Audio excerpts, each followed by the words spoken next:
상속세 신고 안 해도 되나요? 일부 상속재산이 적어 상속세가 없는 경우, 저희가 이 상속을 받아보면은 상속재산이 많지가 않아가지고 상속세가 없는 경우가 있습니다. 이런 경우에 상속세를 이거 신고해야 되나 말아야 되나 이렇게 고민하는 경우가 있어요. 그래서 오늘 그 부분에 대해서 좀 말씀을 드리려고 합니다. 저희가 이제 현금 등 금융재산, 즉 부동산이 없는 경우에는 상속세를 신고하지 않아도 크게 이제 문제가 없습니다. 그런데 이렇게 토지 등 이런 토지 같은 부동산을 받는다든지, 뭐 아파트를 이제 상속을 받는다든지, 아니면은 또 이렇게 단독주택 같은 부동산을 상속받는 경우에 상속세 신고를 생략을 하시면 큰일이 날 수가 있습니다. 네이버 지식 IN에서 어떤 질문들이 올라오는지 이렇게 살펴보게 됐습니다. 그러다 보니까 상속세 관련해서 계속 거의 같은 질문들이 하루에 한두 번씩 계속 올라오는 거예요. 그래서 지금 나와 있는 이 내용도 그 내용, 그렇게 같이 올라오는 내용들 중에 하나라고 볼 수가 있는데, 간단하게 내용을 한번 보겠습니다. 아버지가 돌아가셨습니다. 아버지가 돌아가시고요. 공시지가가 한 3억 5천 정도 되는 아파트를 이제 상속을 받으신 거예요, 자녀분이. 근데 그 자녀분이 이제 모친을 이제 모시고 살고 있고요. 이분이 최종 이제 궁금해 하시는 거는 세무사에게 따로 상속세 3당을 받아야 할까요? 하는 게 지금 궁금하신 거예요. 그런데 사실 뭐 이 정도는 뭐 거의 대부분 다 잘 알고 계시겠습니다만은 어머니가 생존해 계시면 저희가 상속 공제를 최소 10억을 받을 수가 있죠. 10억을 받을 수가 있으니까 공시지가가 3억 5천 정도가 되면 상속세가 나오지 않습니다. 그러니까 이분도 결국에는 이제 고민을 하는 게, 이런 경우에 지금 상속세 신고를 해야 되나, 어떻게 해야 되나, 지금 이거를 고민하시는 거예요. 이런 경우에 상속세 신고를 하지 않으면 크게 충격을 받을 수 있습니다, 나중에. 지금 이제, 야구공이 하나 날라오는데, 이 야구공을 이거 눈탱이에 맞는 것보다 더 큰 아픔을, 겪으실 수가 있어요. 이거 농담이 아니고요. 그래서 이 야구공을, 상속세 폭탄이라고 하죠. 이건 과장이 아닙니다. 과장이 아니고요. 실제로 폭탄을 맞게 되는데, 그러면은 이 폭탄이 왜 우리가 이 정도의 충격을 받게 되는가, 그 이유를 이제 이해하는 게 필요하죠. 그 이유가 바로 지금 밑에 나와 있습니다. 그 이유가 상속 당시에 상속 재산은 죄취득된 걸로 보기에 되기 때문입니다. 상증법에 그렇게 돼 있어요. 상증법에 이렇게 딱 죄취득이라는 말이 나와 있지는 않습니다만, 죄취득된 걸 전제를 하고 상증법이 만들어져 있는 거예요. 여기에 따라서 폭탄이 오는 겁니다. 사실 이렇게 말씀을 드리면 그러실 수 있어요. 아니, 상속 당시에 상속 재산이 죄취득된 걸로 보는 거 하고, 그리고 우리가 양도세 폭탄을 맞는 거 하고 무슨 관계가 있습니까? 라는 이제 생각이 드실 수가 있어요. 그래서 그 이유를 아는 게 중요하고, 또 그렇기 때문에 우리가 어떻게 이제 대응을 해야 되느냐 하는 부분이 이제 중요한 거다, 이렇게 말씀드릴 수 있겠습니다. 지금부터 그 말씀을 드려보도록 하겠습니다. 사례를 가지고 말씀을 드리려고 하는데요. 자, 이건 재밌는 건 이제 없습니다. 그래도 잘 따라오셔야 됩니다. 사례를 가지고 말씀을 드리려고 하는데, 이건 부모님이 이제 최초 취득을 한 10년 전 정도에 하셨다고 가정을 한 겁니다. 그리고는 중간에 상속이 일어나지 않고 부모님이 직접 매매를 한 경우에 양도소득세가 일단 어떻게 되는지 한번 산출을 해볼게요. 그럼 그렇게 말씀하실 수가 있어요. 아니, 지금 우리가 상속을 지금 본다고 하면서 갑자기 또 부모님이 그 직접 매매를 했을 때 양도소득세가 얼마나 나오냐, 이건 또 왜 산출을 하는 겁니까? 이렇게 이제 말씀하실 수가 있어요. 그게 왜냐면 이제 부모님이 직접 매매를 했다라고 가정하고 양도소득세를 산출을 해보고, 그 다음 우리가 상속을 받은 이후에 매매를 했다고 가정해서 양도소득세를 산출해서 비교를 해보면은 그 차이가 확연하게 이제 드러나기 때문입니다.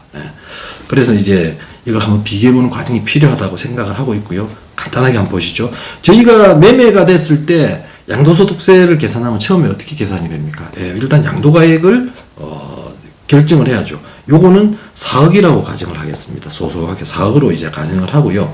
그럼 4억이 결정이 되면 여기서 두 개를 크게 이제 차감을 하게 됩니다. 차감하는데 첫 번째가 바로 부모님이 매수했을 당시 취득 가격이죠. 좀 오래전에 취득했다라고 저희가 가정을 해서 이건 5천만 원이라고 가정을 할게요.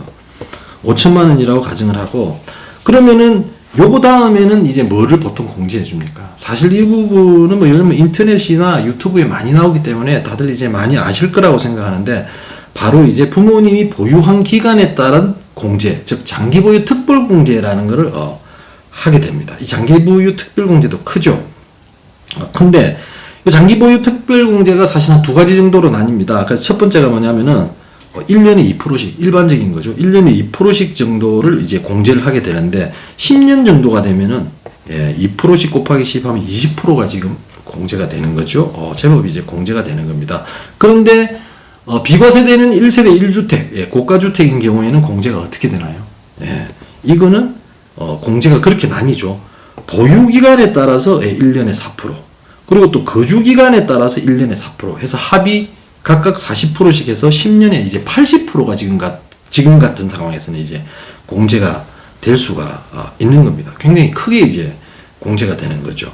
그렇게 해서 여기다가 이제 저희가 여기에 뭐가 나올 겁니다. 여기에 뭐가 나옵니다. 저희가 과세 표준이 이제 계산이 되고 거기 따라서 이제 양도소득세가 계산이 되는 거죠. 그래서 부모님이 직접 매매를 하시면 이제 이렇게 계산이 됩니다.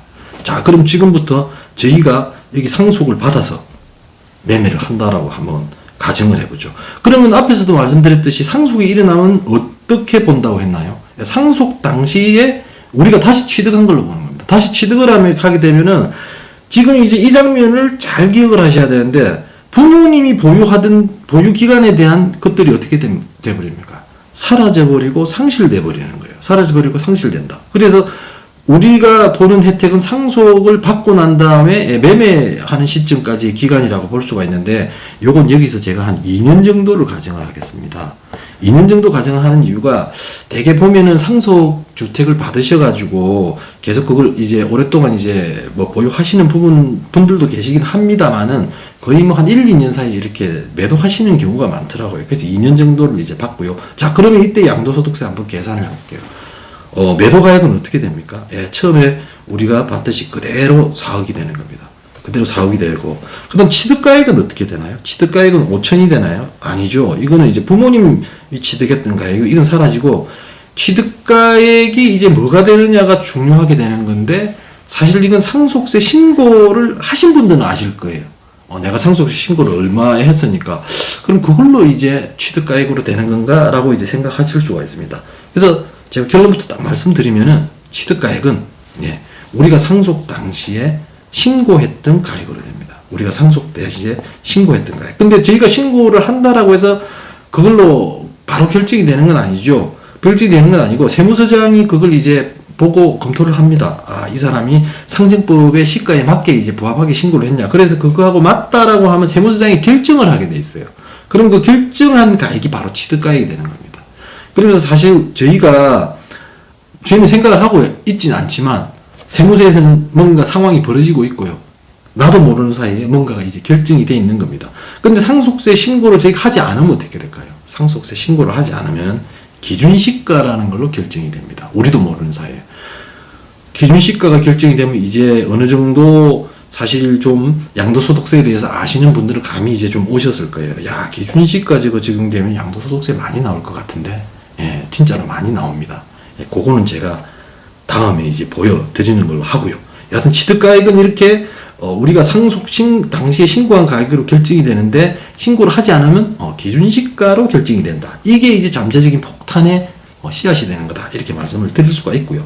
그러면 이제 저희도 또 장기보유 특별공제를 보겠습니다. 장기보유 특별공제를 이제 즐거운 마음으로 적용을 하려고 하다 보니까 장기보유 특별공제는 어떻습니까? 장기보유 특별공제는 3년차 때부터 적용을 해주는 거예요. 우리는 2년 보유였어요. 그러니까 장기보유 특별공제가 왼쪽에서 보실 때 그 일반적인 경우에 공제가 어떻게 됩니까? 우리는 공제되는 게 없는 겁니다. 그리고 또 그 비과세되는 1세대 1주택 고가주택인 경우에 80%를 부모님은 공제를 받았지만 우리는 어떻습니까? 우리는 공제되는 게 없는 거예요. 이게 잘 기억하셔야 되는 이제 부분이라고 말씀을 드릴 수가 있고, 이게 바로 부모님이 보유했던 기간에 대한 그게 이제 죄취득 과정에 의해서 사라지면서 상실되는 혜택이라고 보시면 되고, 상실되는 혜택. 그래서 이걸 이제 찾아먹는 게 아주 중요하다고 볼 수 있는데, 이걸 이제 어떻게 찾아먹을 수 있냐? 말씀드렸듯이 우리가 죄취득 시점에 재평가를 해서, 그러니까 죄취득 시점의 시가죠. 죄취득 시점의 시가로 재평가를 해서 취득가액을 올려놔야 되는 겁니다. 올려놓으면 올려놓는 부분에서 과거 물가 상승에 대한 부분들이 다 포함이 돼서 올라가는 거거든요. 그렇기 때문에 이제 이런 상실되는 혜택이 여기서 이제 보완된다라고 볼 수가 있는데, 아까 말씀드렸듯이 이 기준시가로 결정이 되면 어떻습니까?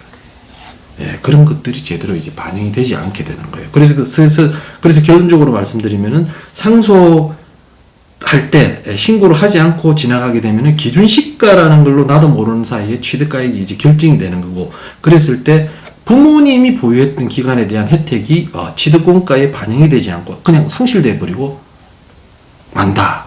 이게 결국에는 이 상속세 미신고의 가장 큰 불이익이라고 할 수가 있습니다. 그럼 이제 오늘 그 말씀드렸던 걸 간단히 요약을 해보면은, 상속신고를 해야 되는 거죠. 대신 하는데 어떻게 해야 됩니까? 자산 재평가를 통해서 평가정을 해서 이제 신고를 이제 해야 된다라고 이제 말씀을 드렸고요.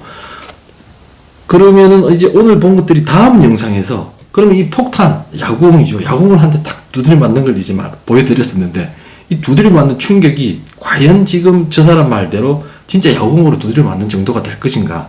아니면은 이거보다 진짜 더 큰 효과가 있을 것인가? 그건 다음에 제가 직접 숫자를 가지고 4억짜리 아파트를 상속을 받았는데 신고를 하지 않았을 경우에 어느 정도의 충격이 오는지를 보여드리도록 하겠습니다. 그럼 다음 영상에서 뵙겠습니다.